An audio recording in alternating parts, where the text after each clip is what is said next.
ହାଏ ଜୟ ଜଗନ୍ନାଥ। ମୁଁ ଏବେ ଆମ ଟିମ୍ ସହିତ ଗୋଟେ ଜାଗାକୁ ଆସିଛି, ଯୋଉ ଜାଗାରେ କୁହାଯାଇଛି ବାଥରୁମରେ ହଉ କିମ୍ବା ସେ ବିଲ୍ଡିଂରେ ସ୍ପିରିଟ୍ ରହେ। ସେ ଯୋଉ ଗୋଟେ ହଲ୍ ରୁମ୍ ଅଛି, ସେ ସ୍ପିରିଟ୍ ରହେ। ତ ଆସନ୍ତୁ ଦେଖିବା ତ ସେଠି କ'ଣ ହଉଛି। ଚଳନ୍ତୁ, ଲେଟ୍ସ ଗୋ।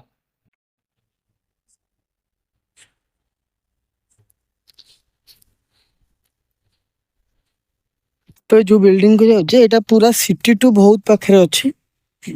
ଆମର ଏଇ ପୁରୀରେ ଗୋଟେ ଗାଁ ଟାଇପ୍ର ଅଛି। ସେ ଗାଁ ପାଖରେ ହିଁ ଗୋଟେ ବିଲ୍ଡିଂଟା ଏଇଟା।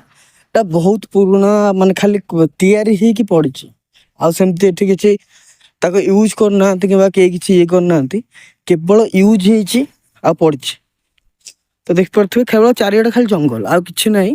ଅଧା ତିଆରି ହେଇକି ପଡ଼ିଛି ବାଥରୁମ୍ ଗୁଡ଼ାକ। ତ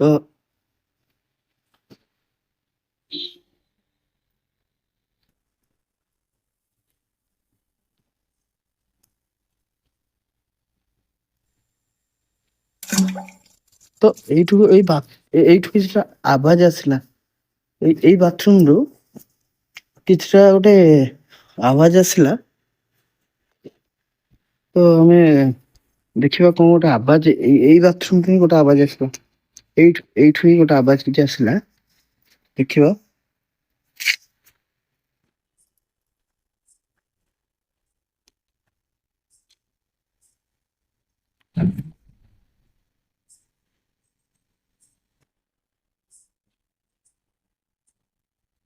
କେହି ନାହାନ୍ତି ଶଳା।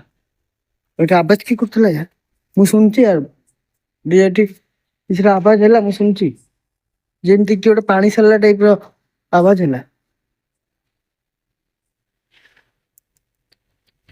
ଦେଖୁଥିବେ, ଇଏ ହେଲା ସେଇ ଗଛଟା। ତ ଯୋଉଠି ସ୍ପିରିଟ ଲୋକଙ୍କୁ ଡାକେ, ଇଏ କରେ। ଏଇଟା ହେଲା ସେ ବିଲ୍ଡିଂର ପଛପଟଟା।